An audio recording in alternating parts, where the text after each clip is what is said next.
Person-centred care is about tuning into the needs and concerns of the person that you're dealing with and allowing them to say what they want assistance with, finding out what's important to them and addressing their needs in a way that they find acceptable. To support an individual really well, it's really useful to understand how their life has been, what sort of work they've done, what they've enjoyed, and that provides a lot of guidance for how best to care for that individual. Clients have said to us that trust is the most important thing. So they need to know that they're going to actually get continuity of care, that they're going to have familiar faces and usually like a small team, because there's still quite a lot of stigma around the diagnosis, particularly for some people from different cultural backgrounds. Anytime we speak even to other health professionals, we have their permission to do that. It's really important that the people in that person's world are across what it means, what that diagnosis means and what it will mean in terms of providing the best care for that person. And so issues around understanding that treatment is vital, supporting the individual if they have symptoms, and especially if they have difficulty remembering to take their medications, that's an important aspect of their general care. When communicating with somebody with cognitive changes, it's very important that you speak clearly, talk about things one step at a time. You know, this is the problem, these are possible ways that we can get around it, and this is how we're going to tackle it. And that's a collaborative approach between you and the person with the diagnosis. Tune into whether someone is taking on board the information you're giving them, and if they appear to require more clarity, you might repeat that information a number of times. But it's also very important that you don't speak in a condescending tone. Some of our clients like us to write things down because they feel if it's written down, they can refer to it when we're not there. Sometimes we do need to have difficult conversations. You may notice that someone's memory seems to be declining, or they're forgetting, they're becoming a little bit more disorganised. You need to try and address this with them. It can be very confronting for anybody if somebody challenges how well their brain is functioning. All of us might feel a little defensive about that, but it's worth getting that conversation started. If you're going to raise a concern that someone else may be struggling with mental health issues, you need to find the right time and the right place, and to do it in a way which is not finger wagging, which is not saying you've been living an unhealthy lifestyle so no wonder you've got these issues, or using stigmatizing language in particular. It's very easy for us to do that. So you need to be sensitive to finding the right time and the place to raise these issues. You could ask the person if they're aware of any changes, or if they're aware that their memory may be declining, or that they're having more trouble in organising themselves. Once you've had the conversation with them, you can come up with a plan that they're happy with as to what the next step will be.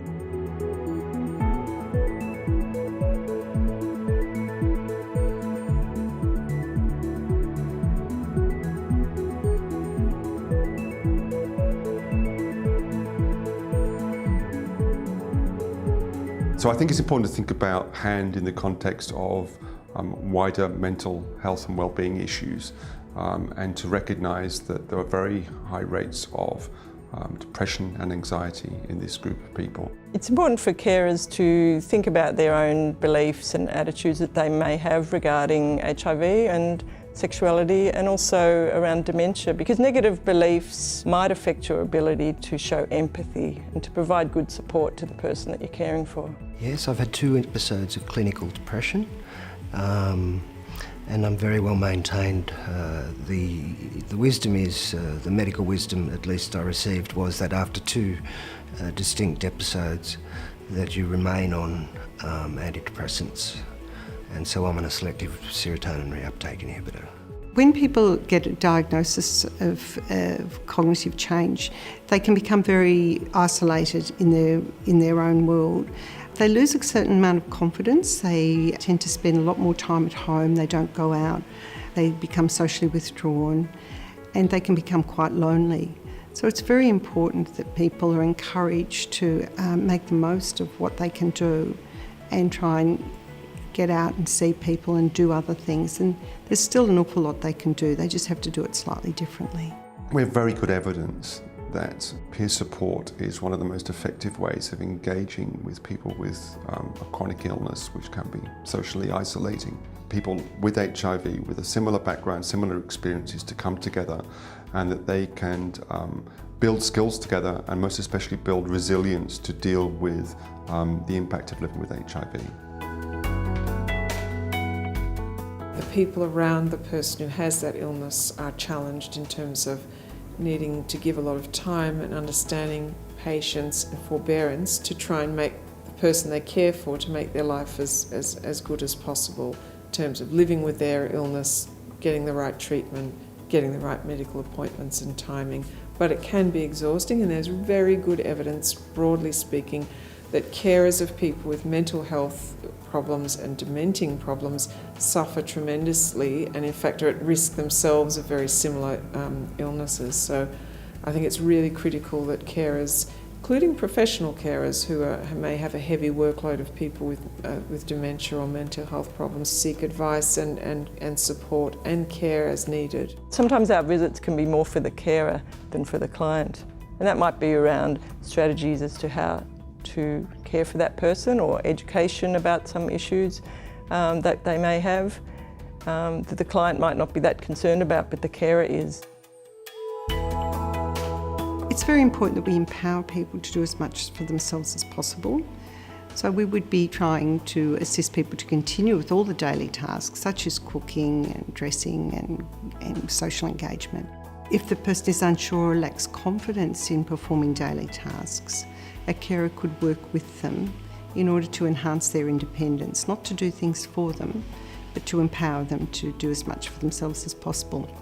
And by so doing that builds their confidence and allows them to believe that they really can do things for themselves. In many cases you can still complete the things, a person with YOD will complete the things that they would have completed, but it's slower.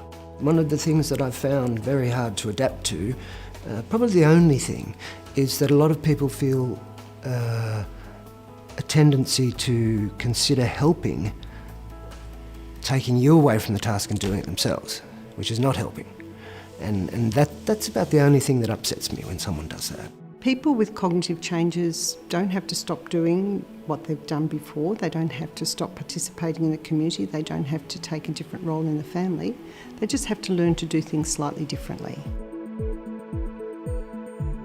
We know that, especially for HIV dementia, helping support people to have good adherence to their medications is vital, because that's the only treatment we have available for HIV dementia, the very antiretroviral drugs themselves. Some people do need assistance with their medicines and how they're going to manage them. So what we do is we try and set up a system that works for that individual. Some might need minimal help, or they might just need some help initially to organise their medications into a box and know what they all are, and some education about what the actual medications are. But others do need additional support and what we'd say care coordination around their medication, so that it can include organising prescriptions, making sure they've always got enough supplies, making sure they've got money to pay for it, they're not going to run out, making sure they've got appointments to be reviewed properly by their GP, or it could be their hospital doctor. So that can be quite intensive support, but usually, once again, we always try and encourage them to get as much independence as they can with their medications. It's just if they're on, say 10, 15 different medications, it can be very difficult for someone planning and organising. We use calendars for people to prompt their memory. We also might use electronic devices and diaries, pill boxes, so that their medications are in order, so they can see quite clearly whether they've taken their medication. My sister got me a 5-day pill tray box so that I could just put my pills out once a week. Currently we're really fortunate because a number of the new HIV antiretroviral drugs have relatively low toxicity and a relatively low pill burden. So what that means is that an individual may be able to take few tablets each day with low side effects associated with them. If, however, the individual really finds that the side effects are intolerable, or after that first 4 or so weeks they persist or get worse, or new side effects come, that has to be taken seriously, because anything that jeopardises a person's ability to adhere or desire to adhere to their treatment is really serious in terms of that treatment being so vital to treat the HIV dementia. There are also lifestyle things that you can do to protect your brain health.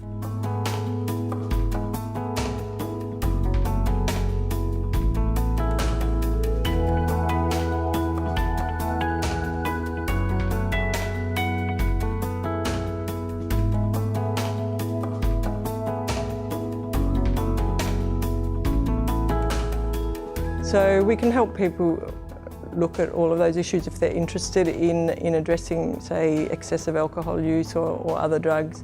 You know, in a non-judgmental way, we'll look at do they want to do anything about that and how to promote their health, which will also promote their brain health.